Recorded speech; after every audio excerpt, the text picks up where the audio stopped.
est ce paysage désolé? C'est le désert qui s'étend entre Ninive et la Médie.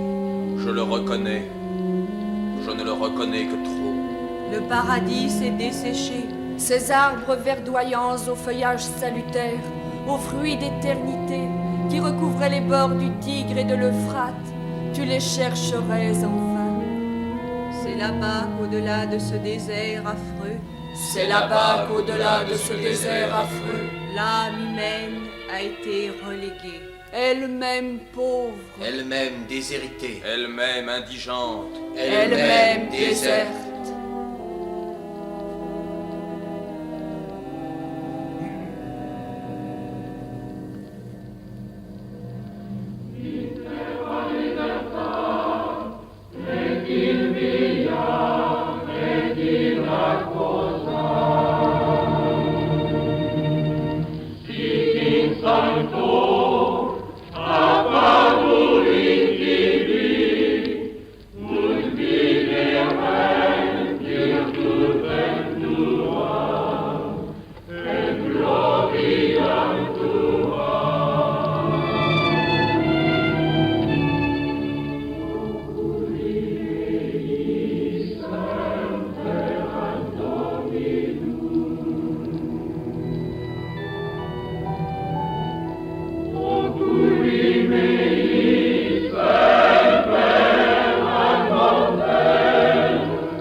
Il y eut en Israël un homme appelé Tobie de la tribu de Nephtali, qui, avec les gens de son peuple, fut amené captif en Assyrie par le roi Salmanassar. Qui, captif en Assyrie par le roi Salmanassar, Il fut amené captif à Ninive avec les siens par le roi Salmanassar. Et, même dans la captivité, il n'abandonna pas les voies de la vérité et les rites sacrés d'Israël. Il nourrissait les pauvres, il revêtait les indigents, il ensevelissait avec honneur les corps morts. Et, chaque jour, matin et soir, les mains levées, il rendait honneur à l'Éternel. Tobie, L'homme qui se souvient des morts, et qui honore cette chose qui une fois a été un homme. Or, Tobie, par la volonté du ciel, devint aveugle. Ses yeux, par la volonté du ciel, furent fermés à la lumière de ce monde. Un serviteur va chercher Tobie qui s'assoit sur un tapis au pied des récitants. Or, Tobie, par la volonté du ciel, devint aveugle. Ses yeux, par la volonté du ciel, furent fermés à la lumière de ce monde.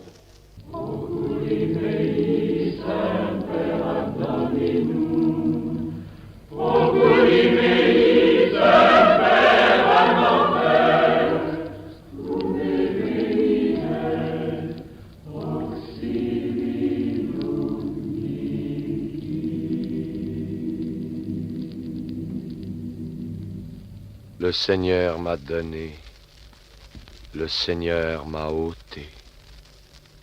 Qu'est-ce qu'il dit? Il dit que la volonté de Dieu soit bénie. Ainsi soit-il. Et Tobie, qui était riche, perdit toute sa fortune, à l'exception de ce petit troupeau que vous allez voir, et de ce chien qui ne l'abandonnera pas. Non, il ne l'abandonnera pas. Le même chien, plus tard, qui léchera les plaies de Lazare. Et Tobie, qui était riche, perdit toute sa fortune, et il vint s'établir à Ninive en compagnie de sa femme et de son fils, lui aussi qui portait le nom de Tobie. Entre, conduite par le jeune Tobie, Anna, la femme de Tobie.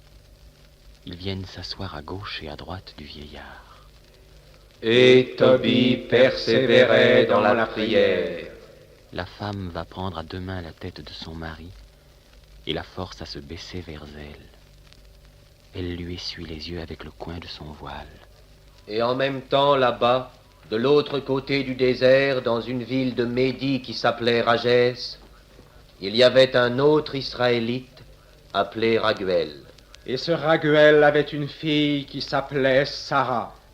Sarah, c'est l'âme humaine. Exilé, Exilée, dépossédée, insulté, offensé, humilié. elle est là-bas humiliée dans une région lointaine. Exilé, opprimé, offensé, humilié, sous le coup de quelque chose. Qui viendra à son secours? C'est vers vous, Seigneur, que je tourne mon visage. C'est vers vous que je dirige mes yeux. C'est vous, la montagne, dans mon humiliation, que je gravis depuis le pied jusqu'aux fêtes. Et je vous demande, Seigneur, de me délivrer du lien de cet impropère, ou alors de me retirer de dessus la face de la terre.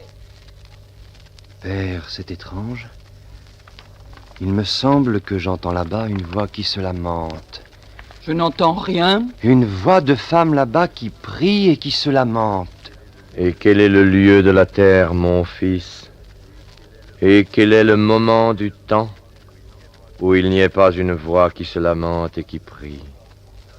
Là-bas, à Ragès, en Médie, Tobie, au temps de sa richesse, avait placé une somme d'argent, 10 talents d'argent pur, dont Raguel, le père de cette Sarah dont vous venez d'entendre la voix, se trouve dépositaire. Va-t'en! Tu n'as plus rien à faire ici, car c'est moi qui maintenant vais me charger d'expliquer le reste à ce peuple ici assemblé. Le bon Dieu, la religion, le bon Dieu, la religion, le bon Dieu, la religion. J'honore le bon Dieu, je pratique la religion. Que dit le bon Dieu? Que dit la religion? Le bon Dieu nous dit d'aimer notre plus prochain comme nous-mêmes. Pas le prochain, notre plus prochain. Qui est notre plus prochain? Notre femme, nos enfants. Voilà notre plus prochain. Entends-tu, vieil homme? Entends-tu, aveugle des yeux? Pensez qu'il n'y a eu qu'une fiente de cette hirondelle et qu'il a trouvé moyen de s'arranger qu'elle soit pour lui. Voilà ce que c'est que de regarder en l'air. Voilà ce que c'est que de regarder le ciel. Quel malheur! Quel malheur! C'est bien fait! C'est bien fait! Il n'y a pas besoin de voir clair quand on préfère les morts aux vivants et les étrangers aux gens de sa famille. À droite, à gauche, tout cet argent qu'il a donné, tout cet argent que nous avons donné.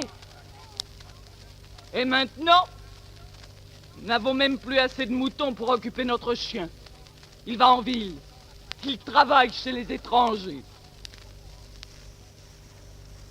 Mais jamais, jamais, jamais, je ne laisserai partir mon fils unique, pour cette espèce de pays là-bas. Ragès, qu'on l'appelle, je ne sais quoi, Suse, Ecbatan, Persépolis.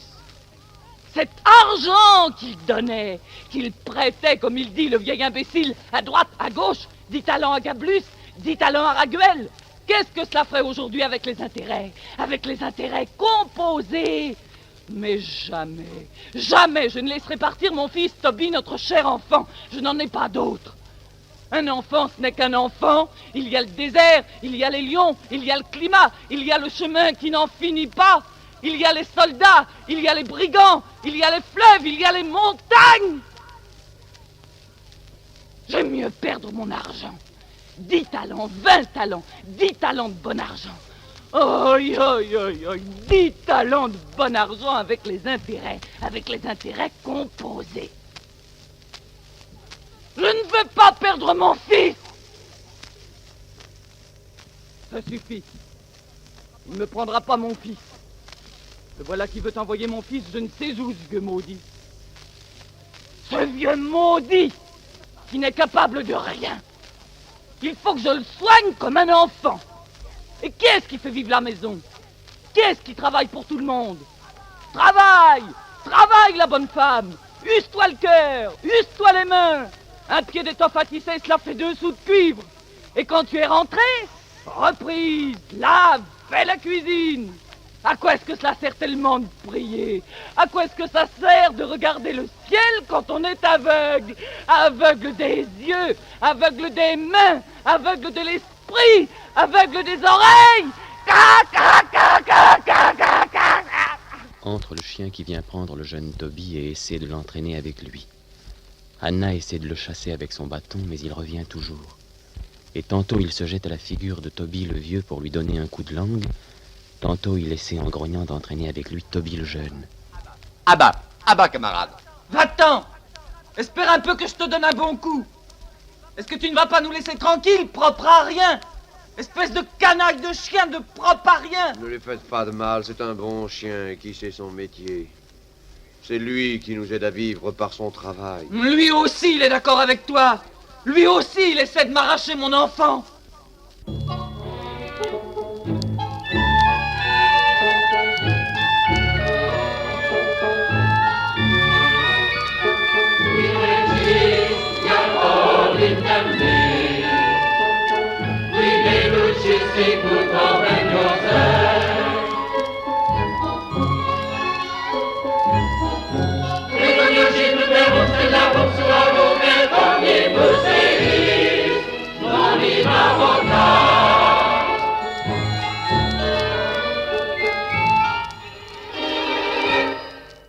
Et quel est ce bruit immense qui vient à mes oreilles? Ce piétinement confus, innombrable comme d'un peuple qui s'est mis en marche. Père, ne le sais-tu pas? Quand un ange a versé sa coupe sur le soleil, quand le soleil exaspéré sur nos plaines brûle et dessèche la terre, alors le peuple du désert se met en route vers les pâturages. Les pâturages toujours verts. J'ai levé les yeux vers les montagnes d'où me viendra le secours. Les montagnes d'où nous viendra le secours. Au-delà des montagnes, il y a Ragès. Il y a ce dépôt d'argent jadis que j'ai laissé entre les mains de Raguel et de Gabélus. Et alors, n'est-ce pas, c'est le chien qui a raison. Ce maudit chien qui veut m'arracher mon fils. Et toi, au lieu de le retenir, tu le pousses par les épaules. Du cœur de la brebis, qui ôtera le désir de l'herbe fraîche. Du cœur du jeune homme, qui ôtera cet autre désir qui n'est pas celui de l'argent. Quel désir? Le désir de l'horizon. Et ce qu'il y a derrière l'horizon. Il n'y a rien. On ne m'ôtera pas mon enfant. J'ai peur. J'ai peur de l'horizon. L'horizon est plus fort que toi. Les moutons n'y atteindraient pas sans le berger. Dieu suscitera le berger.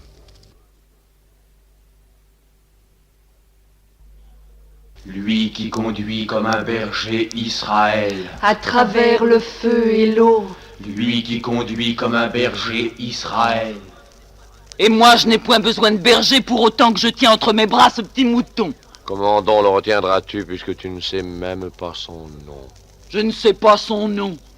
Est-ce que son nom n'est pas Toby, qui est le fils de Toby? Mais il y a un autre nom dont cette vierge que Dieu sans doute lui réserve là-bas, elle est dépositaire. La vierge qui l'épousera, c'est moi qui l'aurai choisie. Dieu connaît ses brebis, chacune de ses brebis par ce nom qui n'est qu'à elle. Ses brebis. Le pasteur connaît ses brebis et ses brebis le connaissent. Le pasteur connaît ses brebis. Chacune de ses brebis par son nom et ses brebis le connaissent. Il connaît ses brebis. Et ses brebis le connaissent. Et moi qui n'en ai qu'une, je connais la mienne et elle me suffit. Allez, lève-toi, brebis à 2 pattes, il est temps de rentrer à la maison. Anna lève son bâton sur Toby le jeune. Lorsque Dieu joue de la flûte, il n'y a point de bercail qui soit capable de retenir le troupeau. La flûte qu'il dit, quelle flûte? Je crois que le bonhomme perd la tête. Lorsque Dieu joue de la flûte, il n'y a point de barrière qui soit capable de retenir ce cœur de chair. Lorsque le Seigneur joue de la flûte, les montagnes même lèvent le pied à sa voix. Un grand troupeau tout blanc de montagnes l'une sur l'autre, ces énormes brebis étincelantes. Lorsque Dieu joue de la flûte, Les montagnes se mettent à danser. Il est fou. Il est fou. C'est à toi qu'appartient l'hymne en Sion, et c'est à toi que nos vœux seront rendus en Jérusalem. Toute chair bien qui est appelée vers toi, mes yeux se sont élevés vers les montagnes, pour regarder cette eau. C'est à toi que nos vœux seront rendus en Jérusalem. Jérusalem, il est parti des couronnes et le saphir, et c'est parmi le ciel et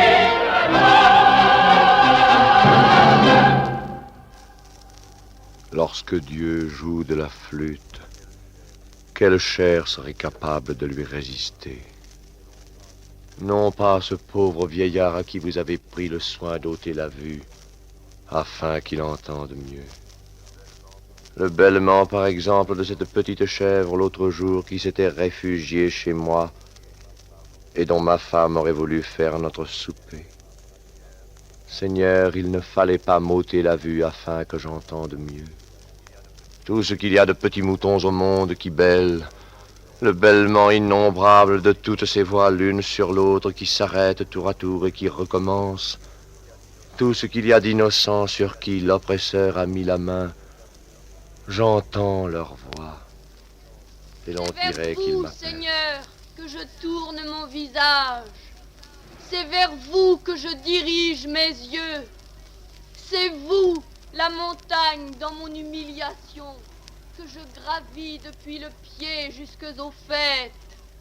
Et je vous demande, Seigneur, de me délivrer du lien de cet impropère, ou alors de me retirer. Tant que j'étais sur la terre, Seigneur, j'ai fait ce que j'ai pu. Je n'ai pas laissé fouler aux pieds, ni déchiqueter par les oiseaux, ni brûler comme une paille vaine l'œuvre de vos mains. Comme on ramasse pieusement, comme on range tout papier que consacre l'écriture, la sainte écriture, c'est ainsi que j'ai ramassé pieusement, c'est ainsi que j'ai rangé pieusement tous ces corps morts d'Israélites, vos enfants. Tous ces corps morts d'Israélites l'un près de l'autre, et qui ressusciteront. Mais maintenant, le moment est venu que je ne sers plus à rien et que j'aille m'expliquer directement avec vous. Il y a des choses que le sang des boucs et des taureaux et la fumée noire par tourbillon qui s'élève des holocaustes ne suffit pas à vous expliquer.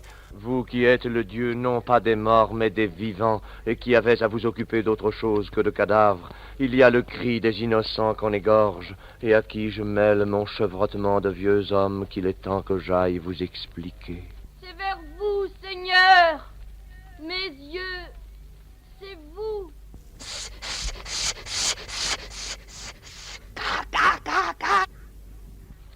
Seigneur, il est dit dans l'un de vos psaumes que les béliers des brebis ont été revêtus.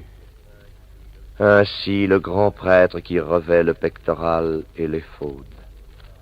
Et moi, c'est de toute la douleur humaine que je suis revêtu de la tête jusqu'aux pieds. Et je me tiens devant vous les bras étendus, et dans l'une de mes mains il y a tout le poids de la douleur humaine, et ce calice rempli du sang et des larmes des innocents. Et dans l'autre, il y a le rouleau des Écritures, votre promesse qui lui fait contrepoids. Dans une main, il y a cette douleur inconnue là-bas que j'entends gémir, et dans l'autre, il y a la mienne propre, si lourde que je puis à peine la soutenir, et que ma main tremble. Combien de temps est-ce que vous me laisserez ainsi les bras étendus, et que la main gauche, au lieu de compenser le poids de la main droite, elle ne fait que l'accroître? Et n'a-t-il pas été écrit que là où deux enfants de l'homme prient en même temps, et moi je suis au milieu d'eux? C'est vers vous, Seigneur, mes yeux.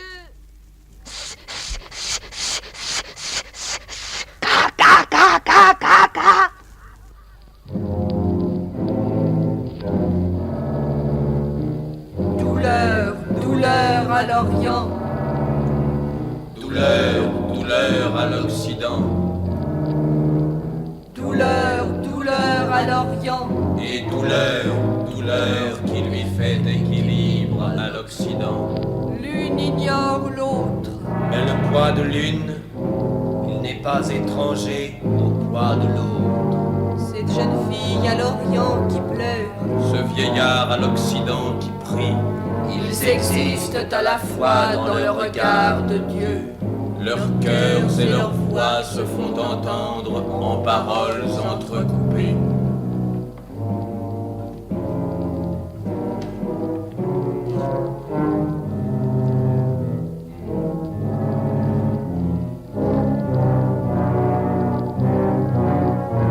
Il est écrit: quand deux âmes pleurent ensemble, quand deux corps souffrent ensemble, quand de deux âmes et de deux corps se fait une seule douleur, dans une douleur commune, une prière consommée. Il est écrit que moi-même je suis au milieu d'eux. Pour peser une âme, il se sert d'une autre âme. Pour peser une douleur, il se sert d'une autre douleur. Par le chemin des étoiles, par le chemin de la musique qui l'amène l'une à l'autre. Élève les yeux, créature. L'une qui est ici, l'autre là. Et je vous donnerai à épeler les mêmes étoiles. Mettre dans le ciel 7 lueurs, qui sont les encensoirs des 7 esprits médiateurs.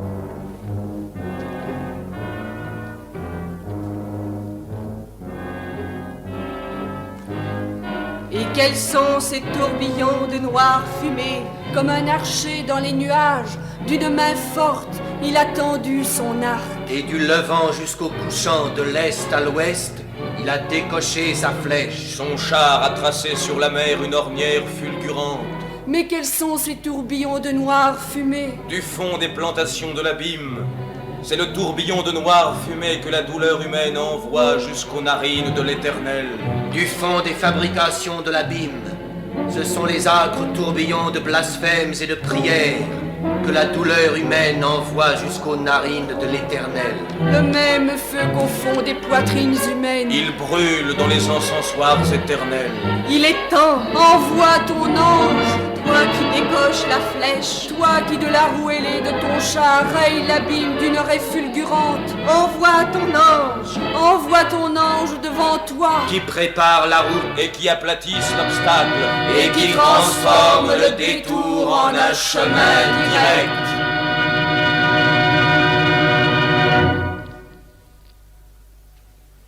Un long rayon vient de faire apparaître une stature éblouissante. L'ange Raphaël descend du ciel.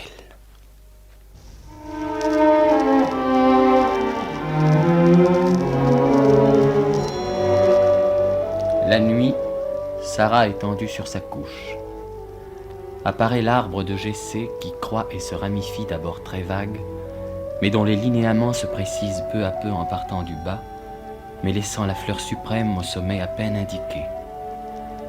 L'arbre de Jessé est enguirlandé d'un phylactère sur lequel on lit Et degradietur virga deradice iesse et flos deradice eius ascendet. Super extolitur super Libanum fructus eius.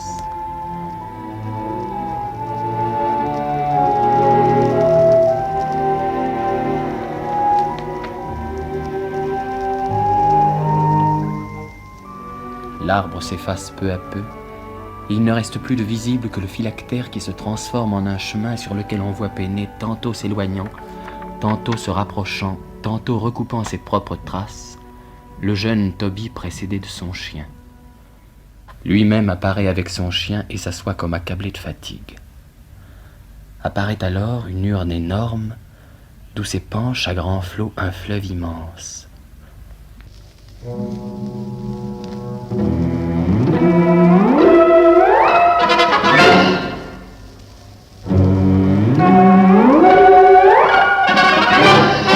Le jeune Tobie est toujours là, la tête appuyée sur son coude. Mais autour du sommeil de Sarah se précise tour à tour et sans brume un grouillement d'épouvantables squelettes fossiles. Voici la servante qui répète en sifflant et syllabisant. Est-ce que tu veux me tuer aussi? Strige, maudite, basilic, comme tu as assassiné d'un regard de tes yeux ces 7 hommes l'un après l'autre qui se sont présentés pour t'épouser. Tout ce qui touche à toi, il meurt. Que jamais rien de vivant, fils ou fille, ne sorte de ton sein. Maudite, poison, racine de poison, serpent, mandragore, exterminatrice de tes maris. N'espère point de salut. La vie que tu leur as prise, c'est 7 hommes l'un après l'autre. Les voici sur toi qui t'assiègent pour s'en ressaisir. Sarah descend de sa couche comme attirée et fascinée, et s'avance comme refoulant et repoussant un fantôme qui recule.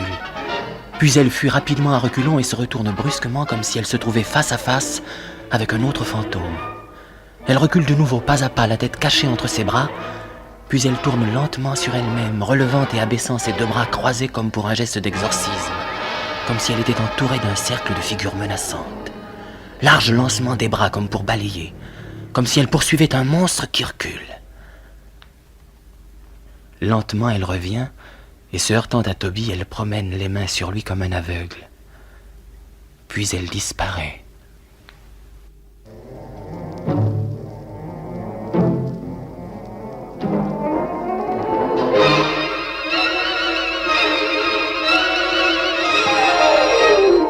Le fleuve se dessine à nouveau. Le chien vient tirer Toby par un pan de son vêtement. Tous deux plongent dans le fleuve et luttent dans un grand tourbillon d'eau boueuse contre le poisson, tantôt plongeant, tantôt réapparaissant en surface. À la fin, Toby se laisse tirer par le poisson, qui ainsi lui fait traverser le fleuve. Toby, épuisé de fatigue, sort de l'eau avec le chien, et le poisson mord à ses pieds. La nuit est venue. On ne voit plus qu'une ligne de montagne lointaine et couverte de neige. Les étoiles s'allument.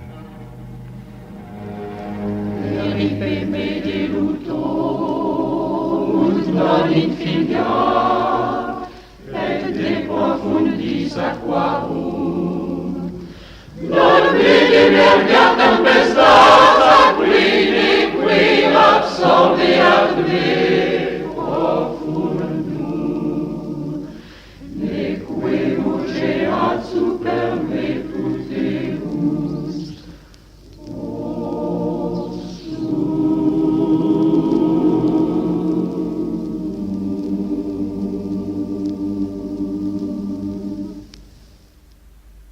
Azarias vient s'asseoir à côté de Toby et lui essuie le visage avec sa manche. Azarias, mon guide, mon grand frère, pourquoi m'as-tu ainsi abandonné? Et qui donc est à côté de toi? Ce personnage dont tu as pris la main. Le petit frère m'a pris la main et il la tient dans la sienne. Ah, cette fois, j'ai bien cru que c'était fini.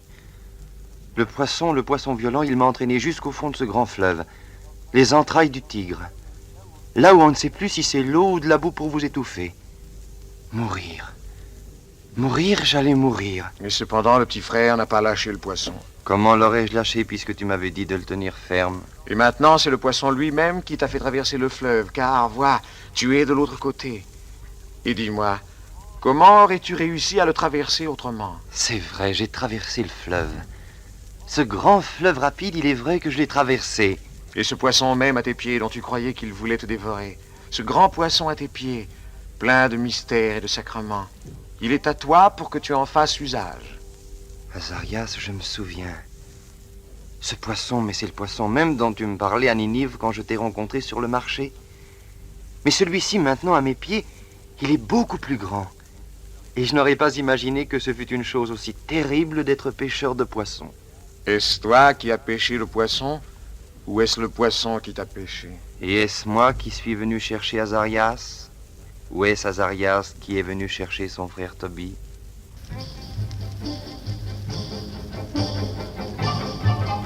On voit se dessiner légèrement en ombre un marché oriental avec le mouvement des vendeurs et des clients. Les cris, le bruit confus des voix, les tintements de métal et de monnaie comme un souvenir à mi-voix. Azarias est debout derrière une grande balance dans laquelle se trouve un poisson du genre de celui que nous venons de présenter. On voit Toby qui s'approche, salue et s'entretient avec lui, puis qu'il emmène par la main.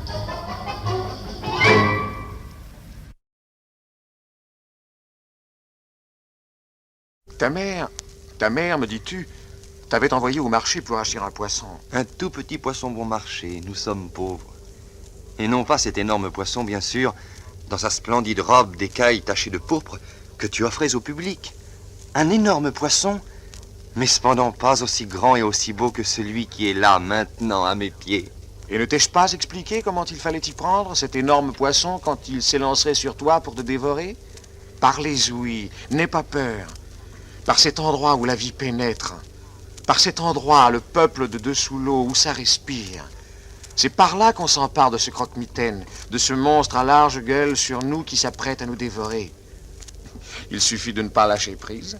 Oui, oui, mais un denier et demi par jour, Azarias. Sais-tu que c'est une grosse somme pour nous, pauvres gens? Il faudra beaucoup de temps, il faudra beaucoup de travail à la vieille mère pour le mettre de côté. Et moi, tout le monde dit que je ne suis bon à rien. Un denier et demi par jour que nous t'avons promis. Et qui sait combien durera ce voyage? Et ce salaire, petit avaricieux, ce salaire que tu m'as promis, ne dis-tu pas que je l'ai bien gagné, ce salaire?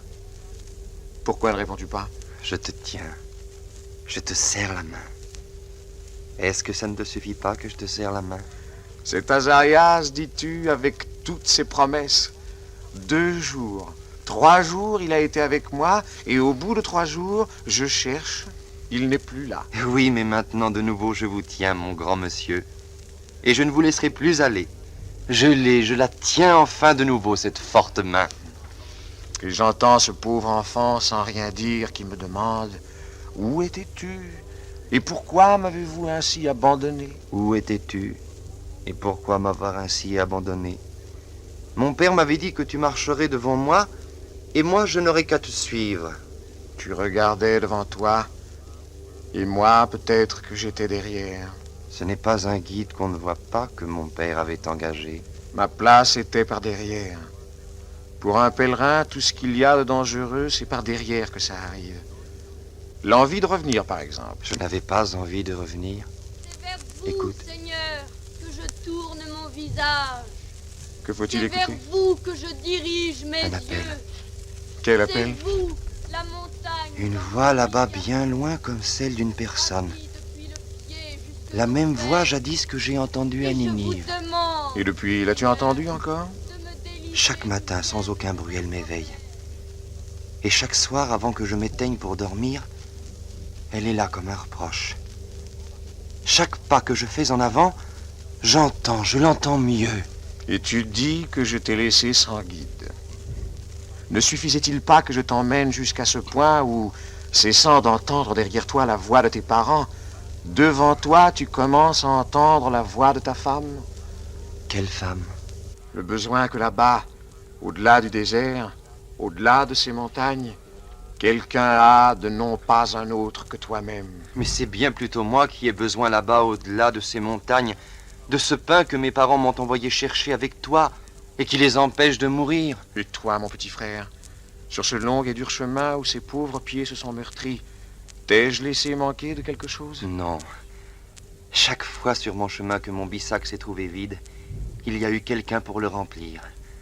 Chaque fois que j'ai eu soif, il y a eu quelqu'un pour approcher de mes lèvres une goutte d'eau, une tasse de lait. Chaque fois que l'étape était finie, il y a eu un toit pour m'abriter. Ou ne serait-ce qu'un arbre, un rocher, une source inattendue, un onguent pour ses pieds blessés. Et alors, c'est Azarias. Tu me dis qu'il n'a pas gagné son salaire? Pourquoi donc me dis-tu que tu étais en arrière alors que tu étais en avant? En arrière, en avant. Et n'étais-je pas aussi en travers de tous les mauvais chemins pour t'empêcher de passer? N'étais-je point là, sans que tu le saches, pour te barrer la route à gauche quand le chemin il est à droite? Et n'étais-je pas là même pour t'égarer quand il le fallait? Oui. Toi et moi, nous étions comme le pied gauche que le pied droit ne réussit jamais à rejoindre. Tantôt il prend l'avance, tantôt il reste en arrière. Mais toi et moi, l'un sans l'autre, on ne pourrait pas marcher. Et quand Azarias, le grand frère, n'est pas là, voilà ce poisson juste à point, à quoi il n'y a rien à faire que de s'accrocher. Un tigre au travers de ce fleuve que l'on appelle le Tigre. Le seigneur Tigre, Un de ces 4 fleuves, nous dit-on, directement qui sortent du paradis. Le monstre, il voulait me dévorer. Et c'est lui maintenant dont nous allons faire notre repas. Les entrailles, donne-les aux chiens. Mais le foie, il faut avoir bien soin de le garder. Le fiel, il faut le garder. Et la chair, une fois salée, elle te servira de viatique. Pourquoi ce fiel, dis-moi? Et ce foie, pourquoi faire? Que regardes-tu là-bas? C'est drôle. Je vois quelques charbons sur un réchaud dans la nuit qui rougeoie. Et il y a 2 pauvres petits enfants à genoux, au pied d'un lit, qui se tiennent la main et qui ont bien peur. Non, mais non, ils n'ont pas peur. Et autour d'eux, il rôde je ne sais quelles ombres atroces. Il ne faudra pas avoir peur, petit frère. Toute chambre est remplie de quelque chose d'empesté et d'affreux que l'on appelle Asmodée. Et qui est cet Asmodée? Comme un rayon de soleil passant par le trou du volet fait briller toutes sortes d'atomes.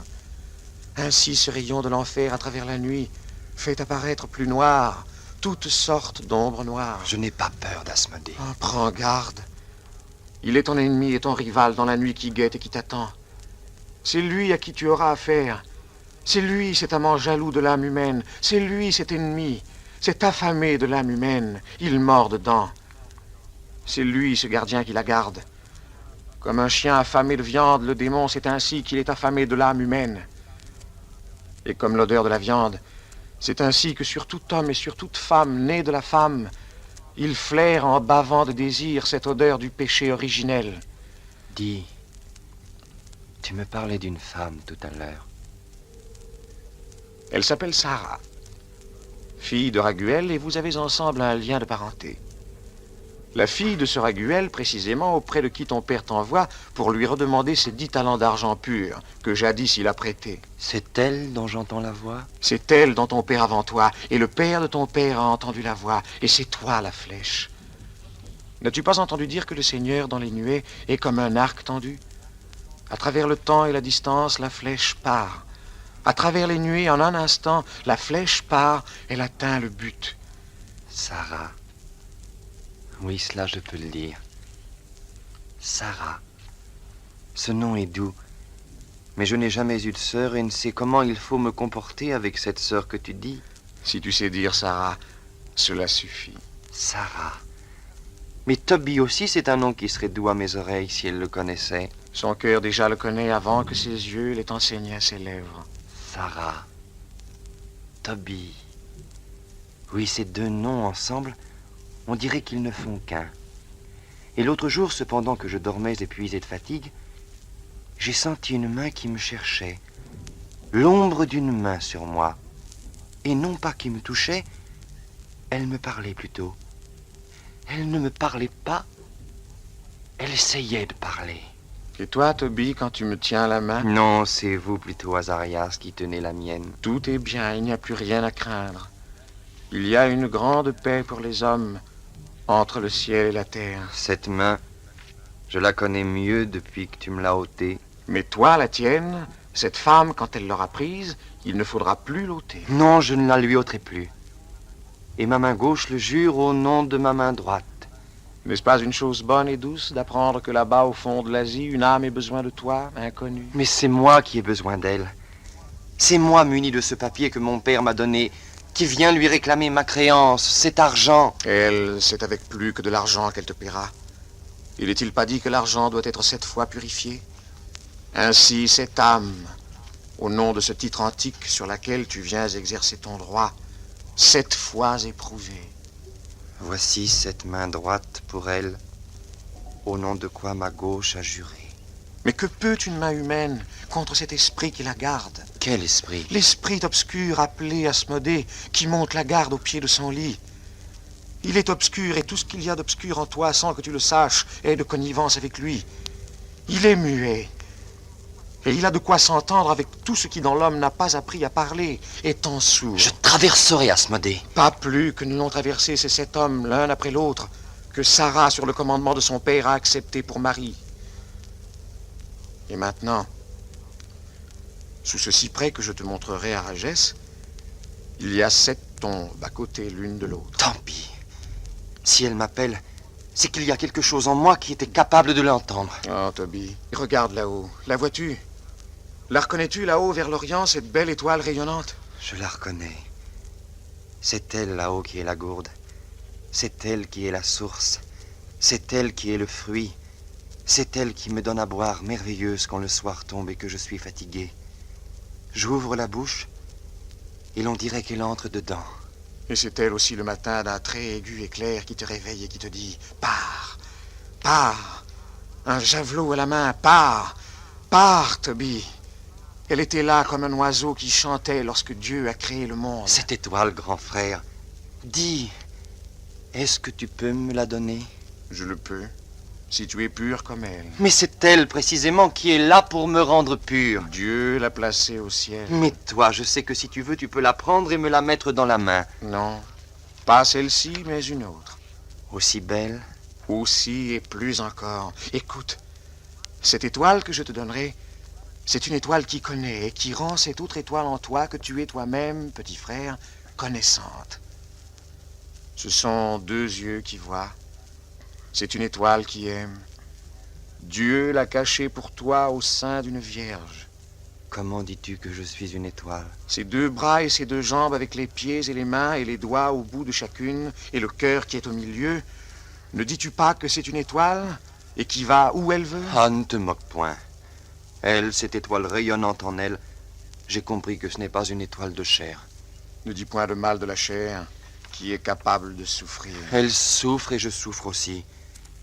Est-ce pour rien que j'ai fait ce long chemin épuisant? Est-ce pour rien que j'ai traversé le feu et l'eau, et ce gouffre attelé à un poisson, l'œil même de l'abîme et du tourbillon? Et maintenant, c'est cette lumière en elle, c'est cet argent au fond d'elle-même qu'elle me doit et que je suis venu lui redemander. Tout cela à la fois. Il faut que je le ramène à mon père. Crois-tu qu'il soit dans son pouvoir de le guérir? Il y a des choses si belles qu'il n'est point aveuglement contre elles qui tiennent bon. Cette étoile au bout de ses doigts, les doigts de la beauté et de la sagesse et de l'amour, c'est quelque chose de plus fort tout de même qu'une sacrée fiente d'hirondelle. Cette étoile dans son cœur, cette étoile sur son visage. Pourquoi me retires-tu ta main? Tu n'as plus besoin de moi puisque tu es si fort. Et que déjà tu emploies comme tienne cette étoile que je t'ai donnée. Pardonne-moi. Prends garde à toi. Si tu approches autrement qu'avec un esprit de foi et d'humilité et de crainte, ce sacrement qui est une âme dans un corps. Ce n'est point avec de la boue qu'on épouse l'étoile du matin. Que faut-il faire? Obéis-moi. Laisse-moi le choix des moyens. Ne t'ai-je pas parlé là-bas de ces charbons que je voyais allumés? Il nous faut y mettre quelque aliment. Et ce poisson, regarde, que tu as pris à nos pieds, il est plein de mystères et de vertus. En lui aussi, il y a tu ne sais quelle étoile médicinale. C'est avec le foie qui est sous le cœur, c'est avec cette chair de la chair que nous purifierons l'œuvre de chair. Cet organe, en le mettant sur le feu, c'est avec une fumigation plus forte que nous chasserons cet essaim délétère que l'on appelle Asmodée. Et en attendant, petit frère, mets la tête sur mes genoux et dors. Je vois tes yeux qui se ferment. Dors. Dors. Dors. Demain, après-demain, un long chemin nous reste à faire. 1 fois, 2 fois, 3 fois, et encore 1 fois, le pied gauche, il va à la recherche du pied droit, et dort. Et pendant qu'il dormira, je serai ce grand arbre au-dessus de sa tête qui le protège. Et maintenant, viens à mon secours, musique. Comme le fil que la fileuse de la quenouille retire inépuisablement. C'est ainsi, lien, regard. C'est ainsi, lien, regard.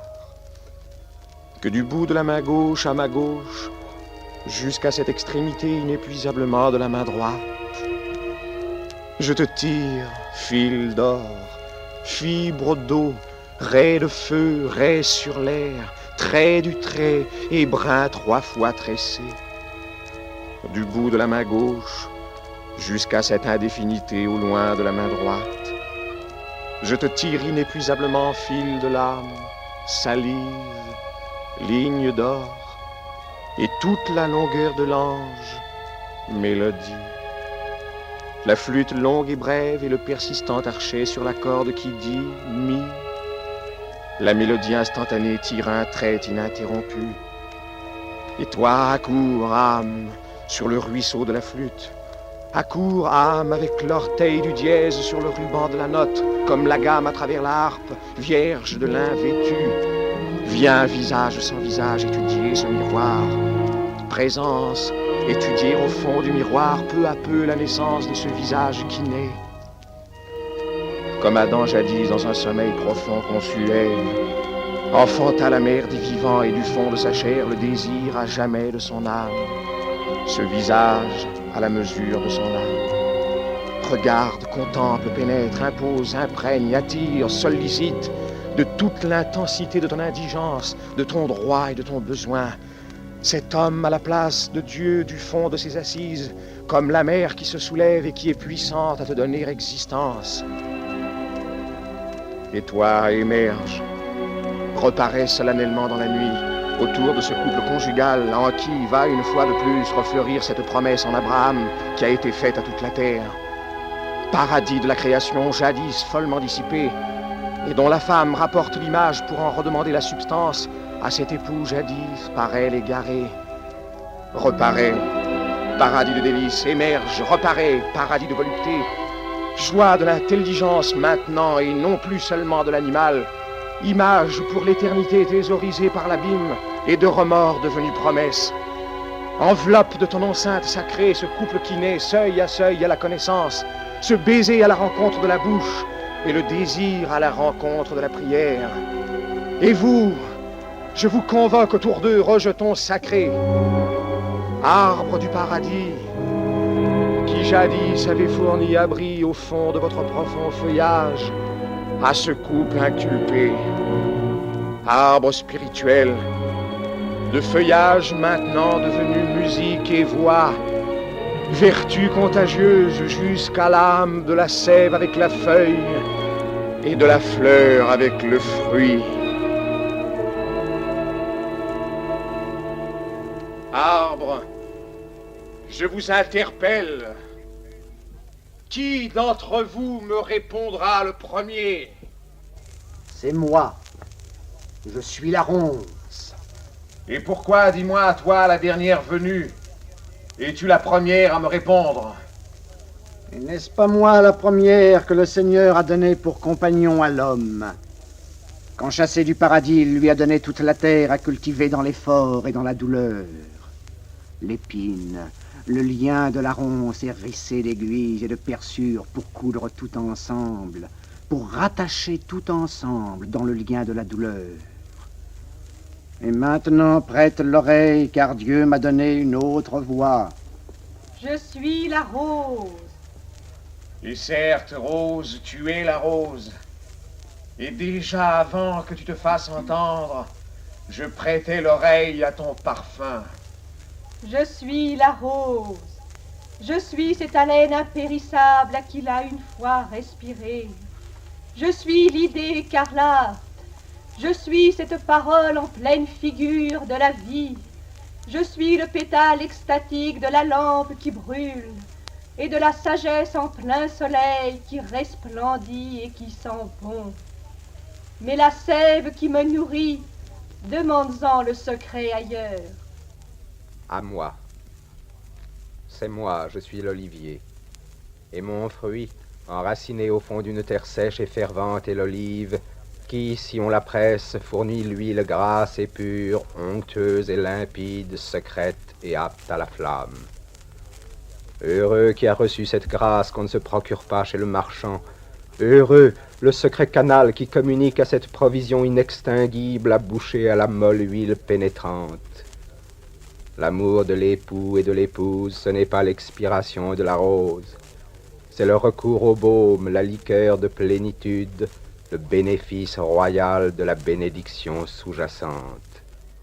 Et de cette sainte végétation, Quel est le fruit? Je suis le fruit. C'est moi la vigne, c'est moi la grappe. Au-dessus de la liane pénale, au-dessus de la rose mystérieusement greffée à cette source vierge de l'huile, je suis la grappe lourde et bleue, je suis le fruit d'azur et de ténèbres, je suis le fruit de sucre et d'or interdit au ravage de la guêpe, je suis le vin qui fait ivre, je suis le ferment du sang qui bout, je suis le vin invincible, je suis la rasade invincible à large gorgée jusqu'aux lèvres d'une coupe immortelle. Mais le vin n'est pas un aliment. L'ivresse n'est pas une nourriture. Toute nourriture, compacte, profonde, exquise, c'est moi le pain. C'est moi le fruit entre les dents pour y mordre. C'est moi la figue, compagne inséparable de la grappe, et l'ambroisie à côté de ce nectar. C'est moi le figuier, la nourriture d'Israël dont les feuilles de toutes parts sont comme des doigts allongés. Qui mord à moi, il sera saturé de la chair et de la semence de Dieu. Qui m'entame sous l'espèce noire de l'écorce, je lui suis réfection, et ma chair est vraiment une nourriture. Mais n'est-il point écrit qu'Israël prit à dégoût cette chair qui lui venait du ciel? Et alors, pour le guérir de tout dégoût, pour lui planter de nouveau sous la dent l'aiguillon de l'appétit, pour le nettoyer de mon jus acide, pour lui piquer de nouveau entre la gencive et le palais la cafre du désir. Qui es-tu? C'est moi, la pomme grenade. J'ai pour cœur un tas de rubis comme les papilles de la langue qui fait craquer mon étroit corset. Je suis la grenade astringente et sucrée, le grain lucide et sûr, la nymphe vermeille et aigre, la vertu de l'âme à contre-courant vigoureuse, remontant contre le courant qui l'entraîne. Mais le courant tout de même est le plus fort. Béni soit ce courant qui vient du paradis. Et béni soit ce courant qui jusque au paradis nous ravit et nous emporte. C'est en lui que je baigne. C'est à lui sans me lasser qu'intarissablement j'abandonne et reprends mes guirlandes. Je suis le saule. Je suis la chevelure de tout ce qui est. Je suis cette écharpe dans la tempête. Je suis cette frange qui flotte. Je suis cette captivité sans cesse en état de départ. Je remercie le courant. Je m'abandonne aux délices de passer. Je remercie cette chose forte intarissablement sur moi qui arrive. De tout mon être, je me roule et je plonge, et je reviens dans le vent qui fuit, je remonte. Je ramène à long pli ma robe. Je suis l'amour. Secrètement amarré, je me livre à ce bras qui fait semblant de me prendre, et toute trempée de cet amant fluide, inlassablement du genou, je remonte à long pli vers ma source. Et toi, le dernier, Père Abraham, patriarche ténébreux, thésauriseur de l'éternité, temple vivant dans l'exaucement de tes terrasses, trône de la contemplation, accumulation d'années et de mérites, élévation de la cime, cèdre, géant, stature, triomphe de la persistance et de la personne, oracle du Liban et noir interprète de l'azur. C'est toi, à l'image de Dieu, que j'invoque afin de mettre ce comble à mon invocation. Au-dessus de ce couple à ton ombre qui recommence l'Éden, toi, montagne de silence en qui passe le vent de l'après-midi.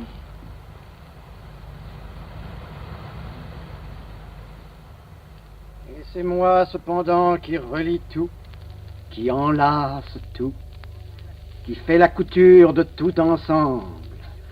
C'est moi qui ai de toutes choses investiture, et ce cèdre puissant lui-même, sans ma fibre autour de son front, il n'aurait point de couronne. Sans la souffrance, il n'y aurait point de charité. C'est moi seul qui ai la prérogative de l'épine. C'est moi seul à qui il a été donné de serrer, de prendre mesure et de pénétrer jusqu'à la veine. C'est moi l'interrogation perçante qui demande une réponse liquide. C'est moi qui lis et qui continue quand la rose est effeuillée et que le vin s'est flétri et que le cèdre sous la libation de la foudre à torrent sacrifie à la tempête. C'est moi qui de cette union de l'homme avec la femme et de l'esprit avec l'âme ne suis pas absente, et propre à rappeler que je suis là. C'est moi comme le remords et le désir, c'est moi qui pique et qui perce et qui veut du sang, et qui suis la sangsue insatiable dont parle Salomon. Eh bien donc, élément du paradis, arbre fils de la terre et nourri des exhalations de l'azur, plante, signification de délices, la rose et la pomme grenade et le cèdre, et la vigne et l'olivier et le saule et le figuier, et la ronce qui unit tout ensemble, puisqu'on vous a mis tous ensemble, et que l'un ne manque pas à l'autre, parlez. Et pour que ces deux âmes, celle de la Vierge et celle de cet homme, par un long chemin qui est venu la libérer, l'une maintenant au travers de l'autre, apprennent le chemin irréparable et cette volonté de Dieu qui est la paix, et le serment impuissant à s'épuiser, élevez la voix, célébrez le cantique unanime qui d'un bout à l'autre de la création de l'auteur avec son œuvre n'a pas cessé de faire une seule complaisance.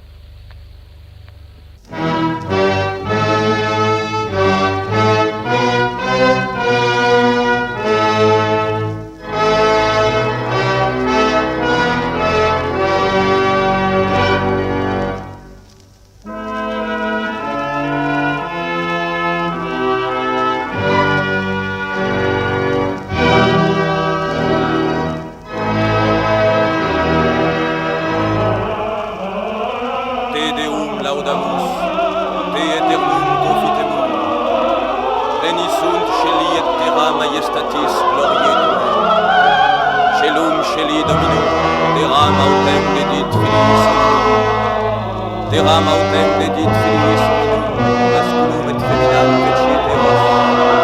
Lauda Jerusalem Dominum, lauda Deum tuum Sion, qui numerat multitudinem stellarum et omnibus eis nominatat. Magnus, Magnus, Magnus Dominus Pater Noster et magna virtus eius, et sapiens eius non est numerus. Suscipiens montes Dominus, et misericordia eius plena est terrae humilitas, satiabor dum videbol gloria meius, qui operit celum nubibus, et parat terrae pluvia.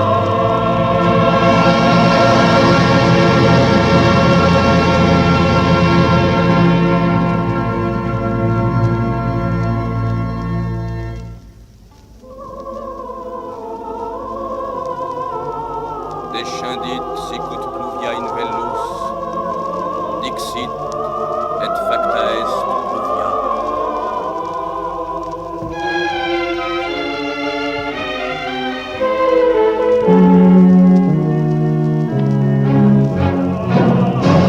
Vox Domini in rota, Vox Domini confrangentis cedros, in stillicidiis eius letabitur germinans. Qui producit in montibus fenum, escam dedit dimentibus se. Multiplicabitur servus tuus in misericordia uberi. Lauda Jerusalem Dominum, lauda Deum tuum Sion, qui posuit fines tuos pacem, et adipe frumenti satiat te.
Anna est assise sur un banc.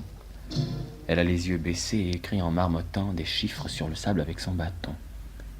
Sarah, en costume de voyageur et grand chapeau, est assise à côté d'elle. Anna ne semble pas s'apercevoir de sa présence. Non, on vous a trompé, c'est beaucoup plus. 60 parasangs au moins.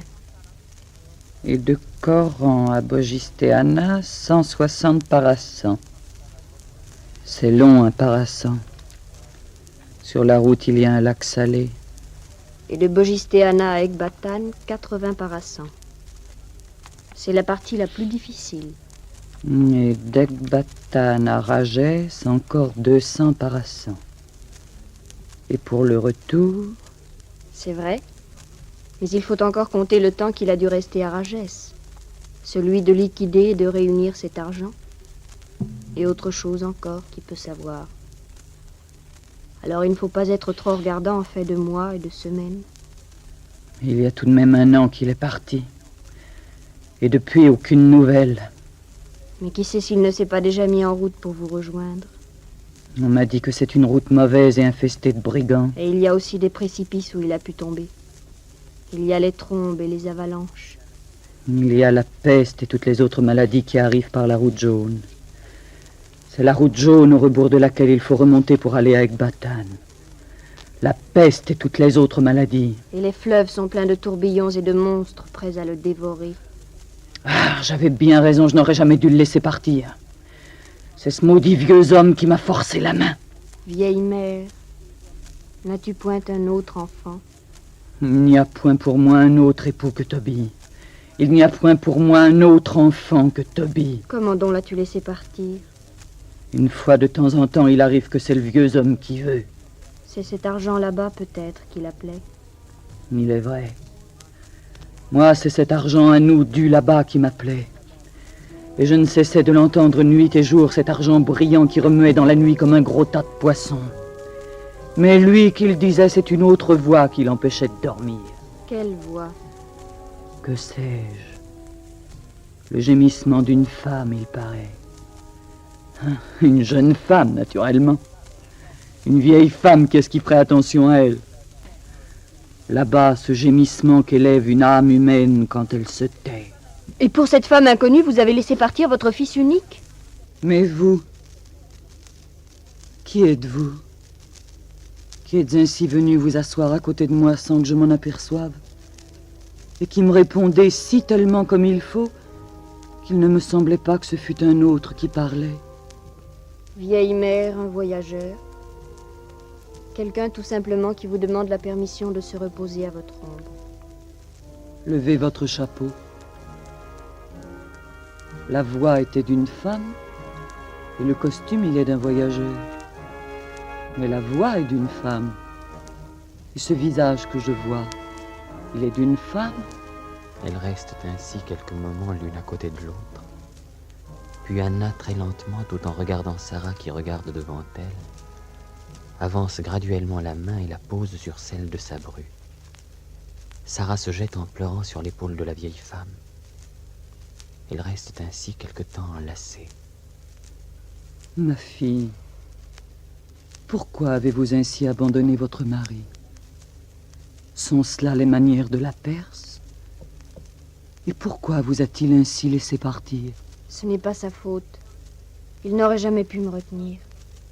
C'est le cheval tout à coup qui a voulu. Dès que j'ai aperçu cette colline là-bas où je savais que vous montiez chaque soir pour nous attendre, cette colline derrière laquelle il y a Ninive, ce cheval sur lequel j'étais assise, je n'ai pas pu le contenir. Il est parti. La flèche aussi facilement résisterait à la corde qui tire. Et le chien courait en aboyant derrière moi. Et ce Toby qui me faisait signe en riant et en criant. Toby, dites-vous? Toby. Ainsi, il est bien vrai? Toby était avec vous? Je ne le précède que peu. Il y a toute cette énorme caravane avec lui dont il faut s'occuper. Toby. Toby est là. Il revient. Et cette femme à son côté. Et tout l'Orient en marche derrière lui pour vous rembourser. Toute la miséricorde de Dieu en marche derrière lui pour vous rembourser. Il est parti et le voici maintenant qui revient. Et Orient est son nom. Quel est votre nom, ma fille, que je le sache? Sarah est mon nom. Sarah. Embrassez-moi, Sarah. Et moi, Toby a dû vous dire que mon nom est Anna. La mère de Toby, c'est Anna qu'elle s'appelle. C'est moi à présent qui suis votre mère, ma fille, à la place de celle-là qui vous a enfanté. Elle est morte et je ne l'ai jamais connue. Et depuis quand ce Toby que vous dites vous a-t-il épousé?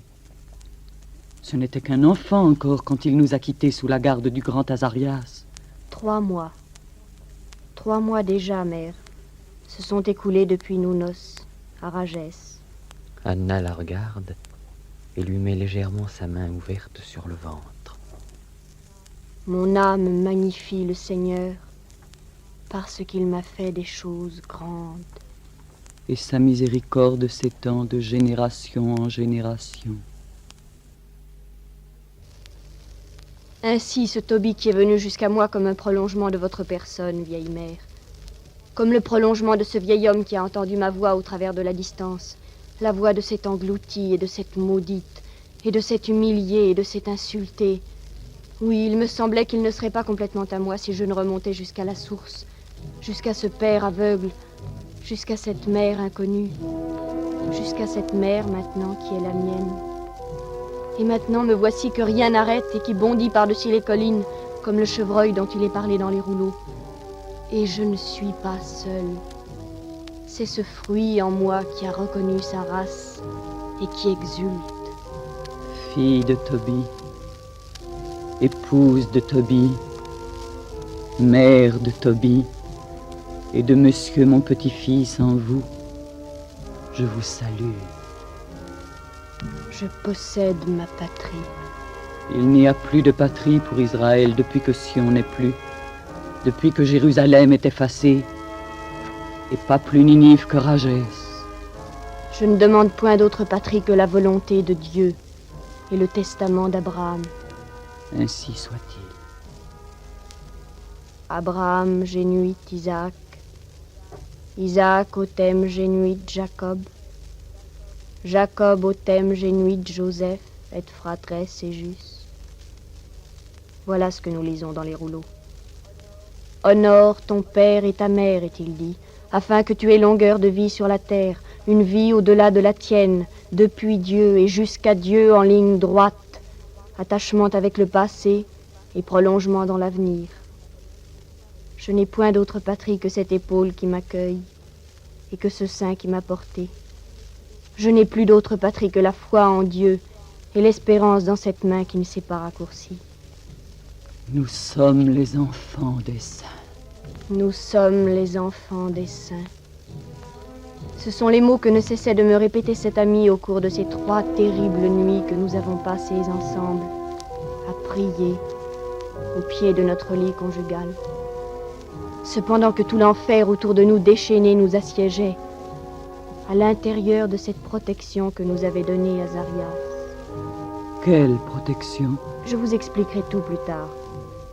Ce foie de poisson, ce fiel de poisson, ce poisson qui voulait dévorer Toby et dont, sur le conseil de son guide, il a thésaurisé les viscères. Un foie, un cœur qui brûle sur des charbons ardents, c'est le rempart que l'enfer ne peut outrepasser. Merci. Merci à toi, poisson. Je ne vous entends pas. Est-ce que tu veux me tuer aussi, dit tueuse d'hommes, exterminatrice de Marie? Je l'entends encore siffler à mes oreilles, ce sifflement de la servante. Et moi, je montais au plus haut de la maison et je demandais grâce à Dieu, car 7 hommes, l'un après l'autre, ont voulu m'épouser, et tous ont péri le jour même de la noce, avant de m'avoir touché. Un certain démon appelé Asmodée les étranglait. Ainsi, il y avait donc en moi cet attrait, cette invitation à la mort. Et Toby, fils de Toby, ma fille, c'est lui qui t'a délivré. C'est lui qui m'a délivré dans le sacrement de ce poisson. C'est lui qui a ôté cet opprobre de dessus moi, cette âme qu'il y avait en moi, cette âme à l'intérieur de mon âme. C'est lui qui a su la trouver, cette âme plantée dans les ténèbres, dans la peur et dans la boue. C'est lui qui est venu jusqu'à moi et qui m'a tendu la main. C'est lui que je n'ai eu qu'à regarder pour le reconnaître. C'est lui qui était mon devoir. C'est lui qui était ma vocation, comment dire. C'est lui qui était mon origine. Celui par qui et pour qui je suis venue au monde. Nous sommes les enfants des saints. C'est nous qui avons reçu héritage de la volonté de Dieu et le devoir de la continuer. Ni la distance ni l'enfer n'ont été puissants à nous séparer, ni c'est cet homme sans le vouloir à qui j'ai été occasion de désir et de péché. Cette dette de mon père, c'est moi, de ma personne, à qui il appartient de la payer. L'âme qui crie vers l'âme et la volonté de Dieu à travers nous qui demande à se prolonger. Tobie, fils de Tobie. Le fils d'Anna aussi. Oui, le fils d'Anna aussi. Et je baise ces vieilles mains qui ont tant travaillé, tant lavé, tant cousu, tant fendu le bois, tant lancé la navette, tant préparé la cuisine, tant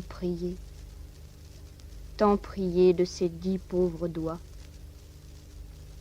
Et maintenant il y a ce petit enfant au-dedans de moi qui est content à cause de cette vieille main que je tiens dans la mienne et contre ma joue.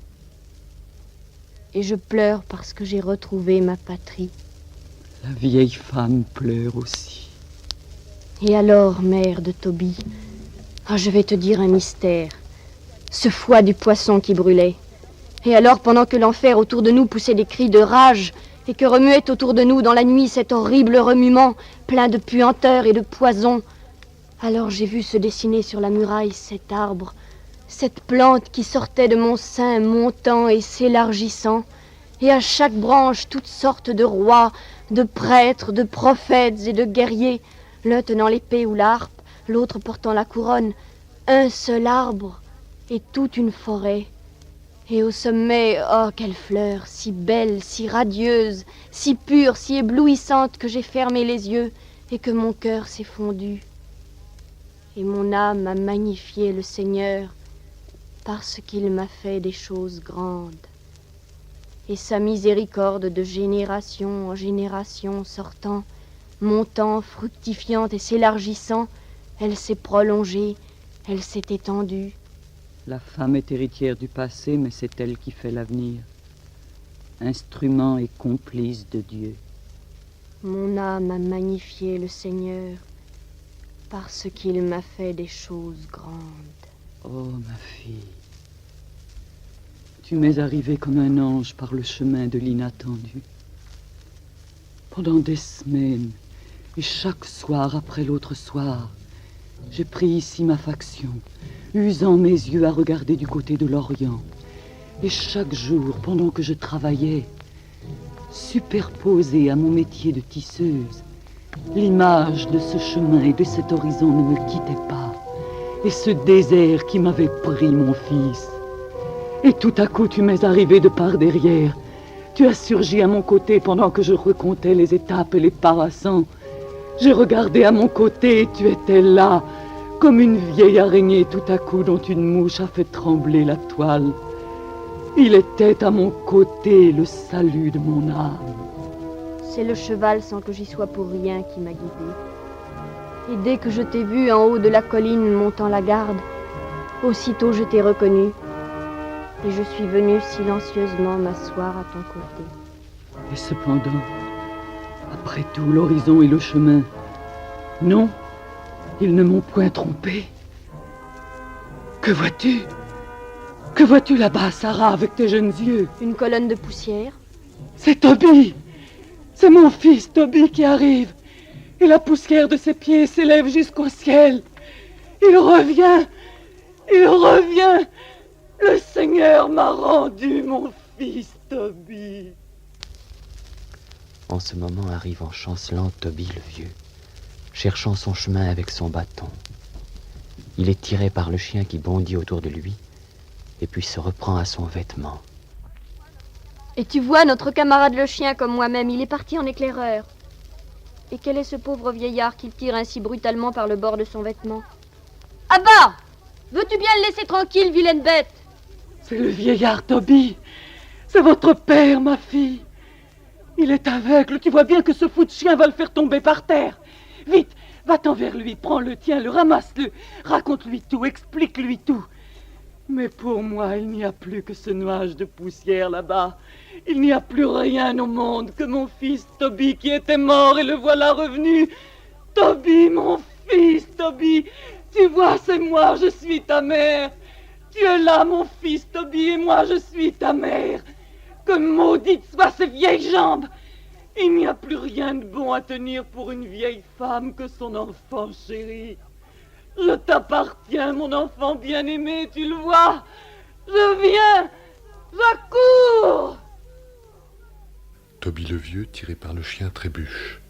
Il tombe et reste étendu, la face contre terre. Sarah se précipite à son secours et le soulève. Mon père, vous êtes-vous fait mal? Qui êtes-vous?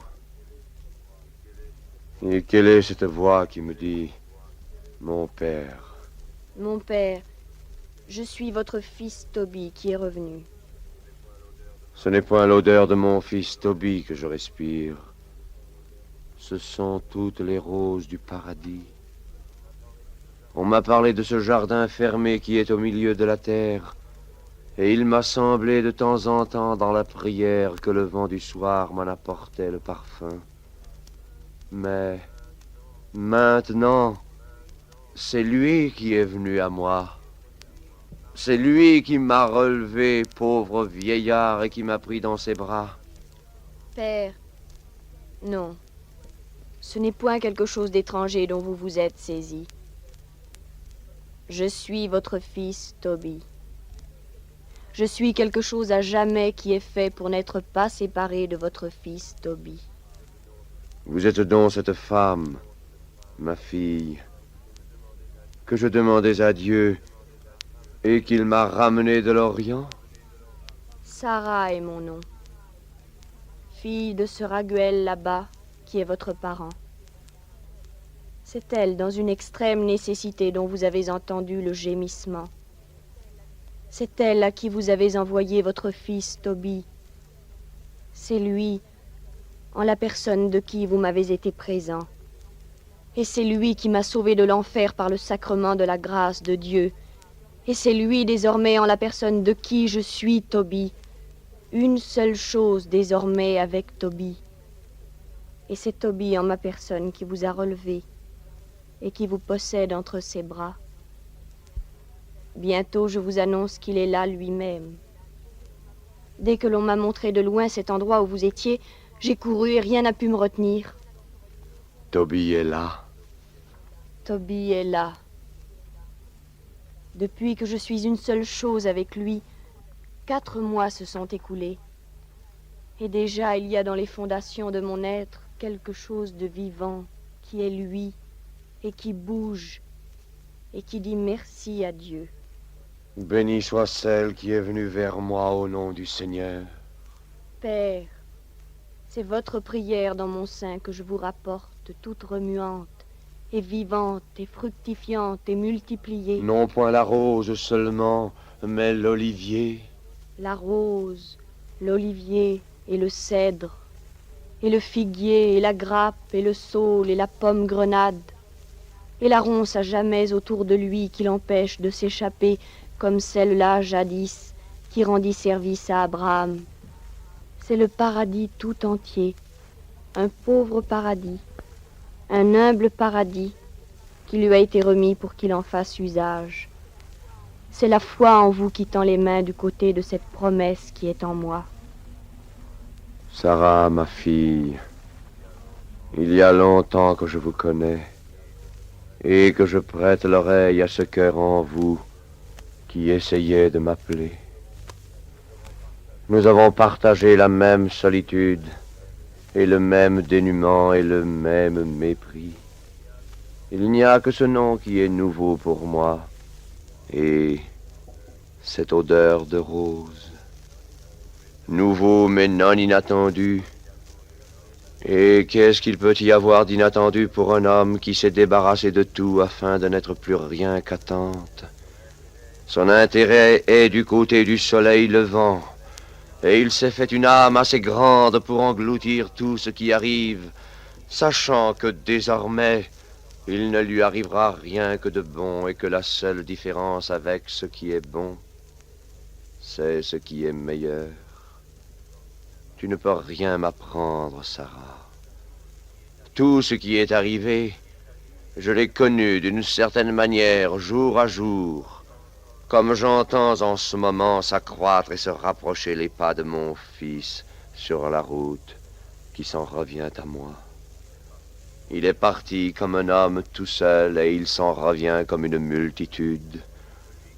Celui qui n'a plus de communication avec les apparences passantes et dont les oreilles ne sont plus accommodées à la confusion immédiate.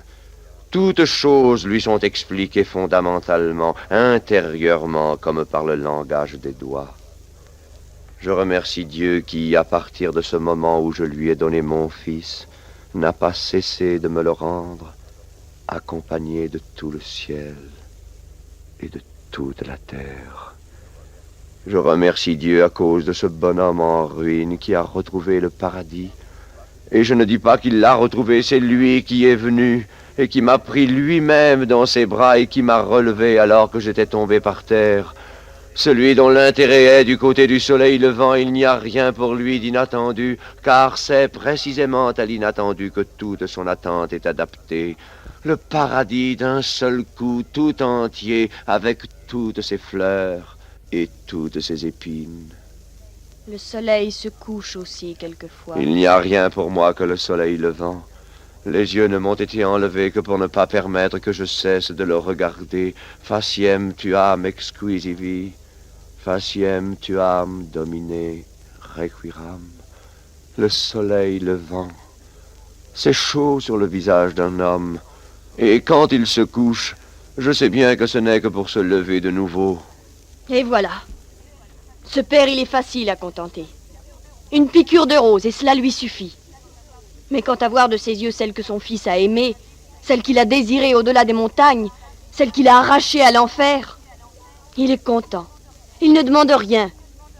Vieux père juif, s'il n'y avait que des chrétiens comme toi, le bon Dieu serait bien tranquille, et il n'aurait pas souvent à se déranger. Dieu, par la faute de cette hirondelle, m'a retranché la vue. Et je n'ai pas autre chose à dire que oui. Ainsi le saint homme Job. C'est lui qui m'a donné et c'est lui qui m'a ôté, que son nom... Sois béni. Certainement qu'il soit béni. Et 30 millions de fois, ainsi soit-il. Nous sommes les enfants des saints. Mais ayant dit cela, qu'est-ce qu'il fait, le bonhomme Job? Cet aveugle, ce lépreux, tout seul au-dessus de sa famille massacrée. Il pousse un cri. Un de ces cris qu'on ne peut pas retenir, comme celui d'une femme qui accouche. Il y a tout un gros livre qui est rempli de ces hurlements. On me l'a fait lire. On le récite en cérémonie le jour du sabbat. Et c'est en vain que tous ses amis, l'un après l'autre, essayent de lui boucher la bouche. Il ne fait même pas semblant de les écouter.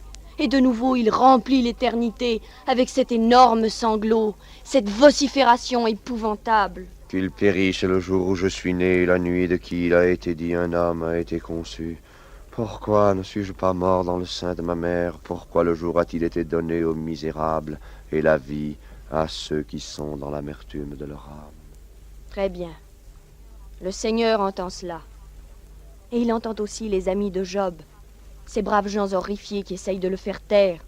Et qu'est-ce qu'il dit, le Seigneur? Comment est-ce qu'il traite le vénérable Élie? Quel est ce phraseur qui s'embrouille en remontrant ces imbéciles? Et maintenant, j'entends la voix d'un autre vieillard plus près de nous qui s'élève. Qu'est-ce qu'elle dit? Il vaut mieux pour moi mourir que d'être vivant. Qui est-ce qui a dit cela? C'est moi. C'est le vieillard Tobie. Et est-ce qu'il était seul à se lamenter? Non. Il y avait un autre gémissement en même temps qui accompagnait le mien. Et est-ce que pour celle-là aussi, il valait mieux mourir que d'être vivante? Il vaut mieux que tu sois vivante et que je le sois avec toi. Mais est-ce que c'est être tout à fait vivant que d'être aveugle? L'enfant que je t'ai donné, que tu portes en toi, lui aussi, il est aveugle.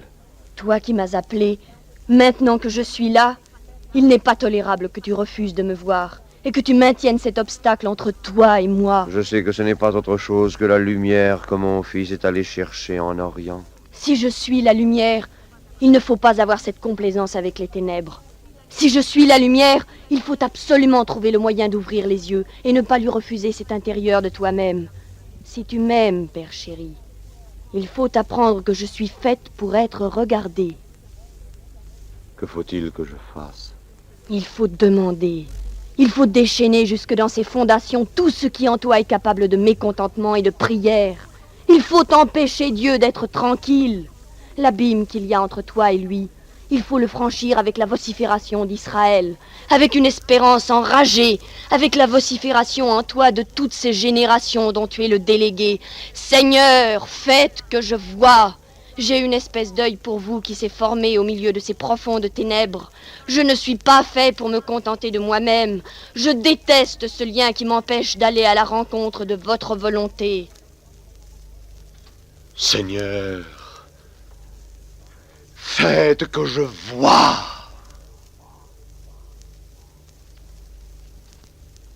Écoute. Le fleuve de bénédiction que tu étais allé chercher en Orient par le pied de ton fils. Le voici qui arrive. Le voici qui débouche jusqu'à toi. Tu n'avais là-bas qu'un peu d'argent, et c'est tout un fleuve de richesses et d'animaux, et ton fils à la tête de tout ce peuple inconnu qui revient pour dilater tes frontières, pour envahir ta pauvreté, pour combler ton âme jusqu'aux extrémités de l'horizon. C'est ton fils qui t'apporte la lumière, et moi, je suis l'aurore, et cette espèce de sagesse qui le précède. Arrive tout le cortège du jeune Tobie, qui porte avec respect sur sa poitrine, suspendu à son cou dans une boîte d'or enveloppée de soie, le fiel du poisson mystique. Il est accompagné de sa mère. Azarias est dissimulé au milieu de la foule. Écoute, vieillard, et mets-toi à genoux, et prosterne-toi devant ton fils, et n'aie point la hardiesse de le toucher avant qu'il ait accompli la mission dont Dieu l'a chargé à ton égard, et qu'il ait oint chacun de tes yeux de ce sacrement qu'au péril de sa vie, il a été puisé au fond de l'abîme.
Externo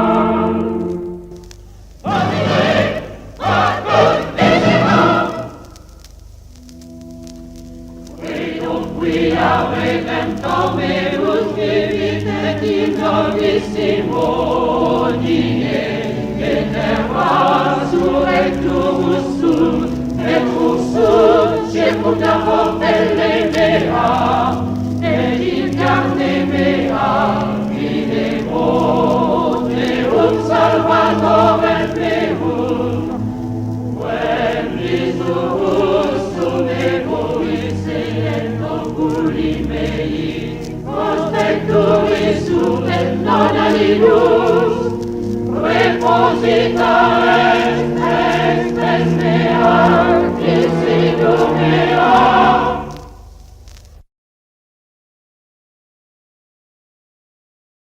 vieillard s'est mis à genoux, la face tournée vers le ciel. Toby le jeune le baise sur les 2 yeux. Puis il retire la boîte d'or de son enveloppe et l'élève vers le ciel. Puis avec le pouce, il prend le fiel et en oint chacune des paupières tendues vers lui. Puis il se recule progressivement, ainsi que toute l'assistance, laissant Toby le vieux seul. Toby le vieux s'est relevé lentement et péniblement. Il a le visage tourné vers le ciel où se dessinent lentement des escaliers en spirale vertigineuse. Toute l'assistance à son exemple élève lentement le visage vers le ciel. Père, que vois-tu? Je vois cette échelle. Cette échelle qui a été montrée. Je vois cette échelle qui a été promise à notre père Jacob et dont la gloire de Dieu assujettit le sommet. Et les pieds des anges du haut en bas descendant et remontant ne cessent de la parcourir. Dis-nous, que vois-tu encore? Je vois toute la terre que Dieu a créée et aménagée. Toute la terre jusqu'à la mer, et au-delà de la mer. Toute la terre jusqu'à la montagne, et au-delà de la montagne.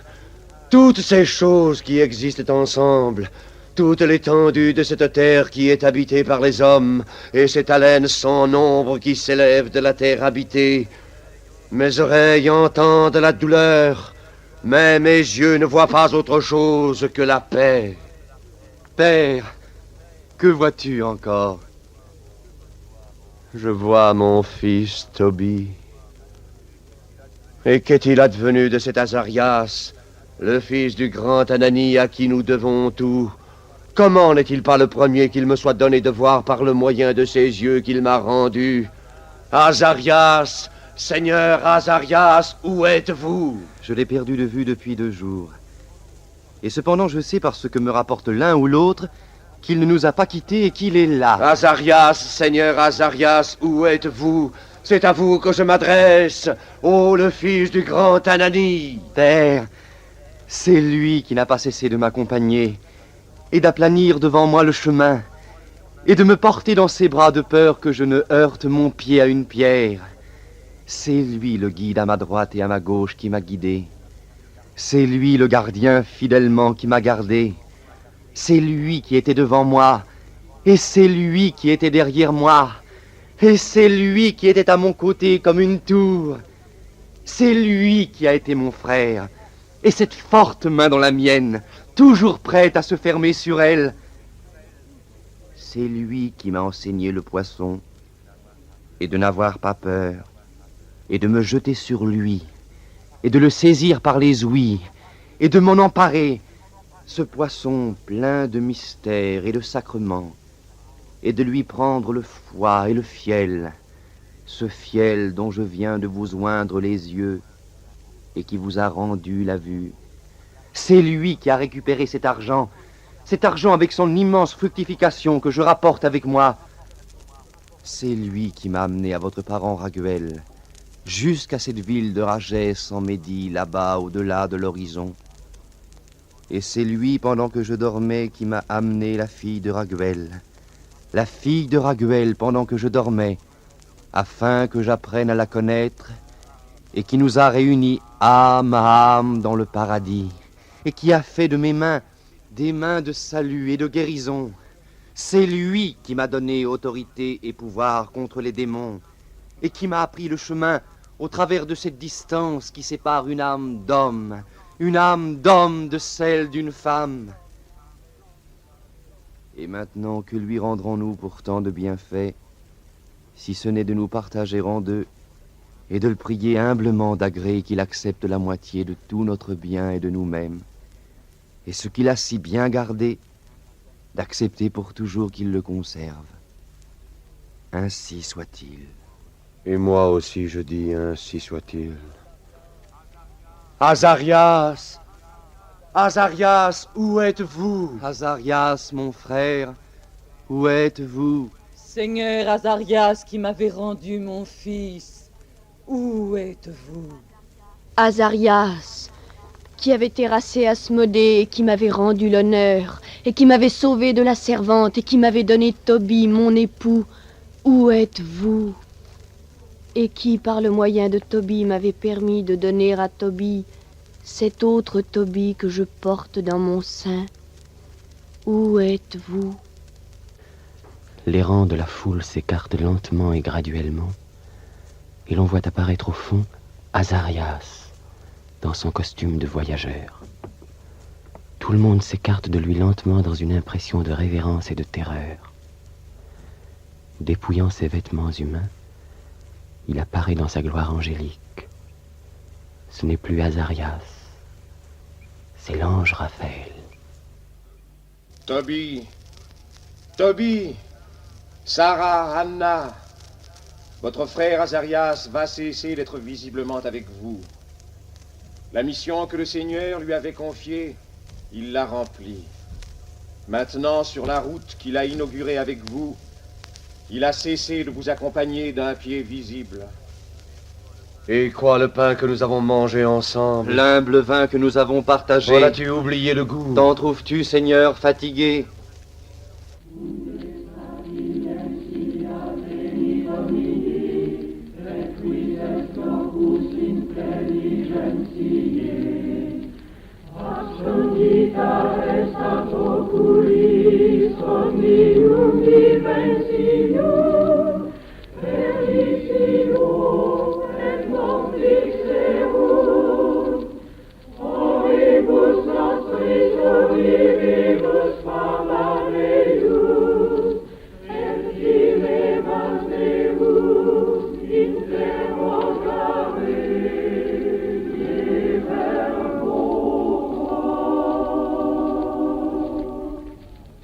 Manger et boire, il semblait que je le fisse en effet avec vous.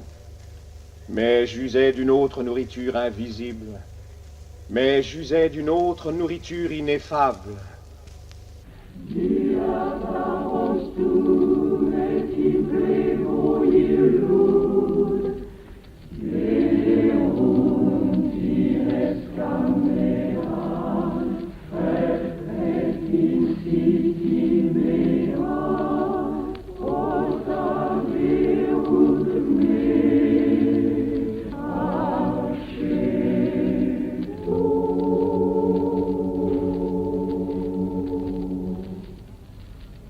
Mon frère Azarias, ainsi tu te sépares, ainsi tu te divises de moi. Et comment ferais-je pour vivre désormais séparé de mon frère Azarias?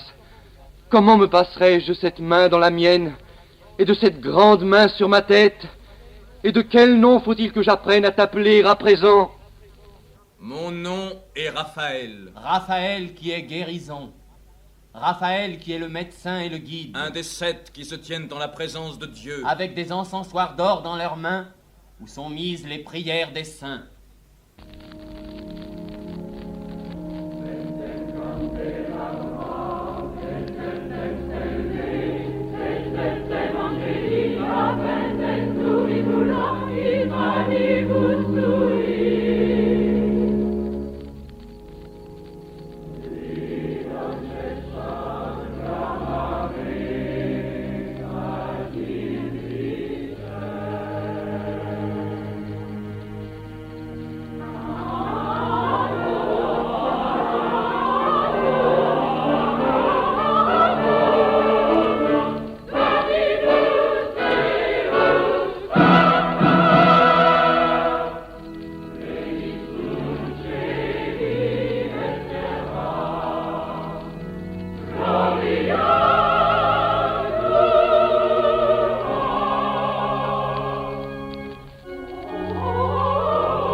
Toby, quand tu priais avec larmes et que tu ensevelissais les morts, j'étais là pour offrir ta prière à Dieu. Et parce que tu étais agréable à Dieu, il était nécessaire que vint la tentation pour t'éprouver. J'ai entendu la voix d'un certain vieillard qui disait « Il est plus expédient pour moi de mourir que d'être vivant. » Et pendant ce temps, à Ragès, en Médie, mes oreilles étaient assourdies de la voix d'une certaine jeune femme appelée Sarah, qui criait « Il est plus expédient pour moi de mourir que d'être vivante. » C'est vrai. Est-ce qu'il est plus expédient, en effet, de mourir que d'être vivant? J'aime mieux être vivant. Seigneur, faites que je voie. J'aime mieux vous voir que d'être aveugle. Toby, Toby, Toby, parce que tu n'as pas épargné à ton propre fils. Parce que tu l'as envoyé dans une région lointaine. Parce que le lien de l'amour jusqu'à cette extrémité de la terre, tu l'as porté. Parce que tu as sauvé cet être obscur là-bas, cette âme gémissante là-bas qui se débattait comme une cité assiégée par les démons. En ce qui était de toi, tu as consolidé le ciel et la terre. Et du ciel avec la terre, il n'est plus qu'une seule cité.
Dieu est amour.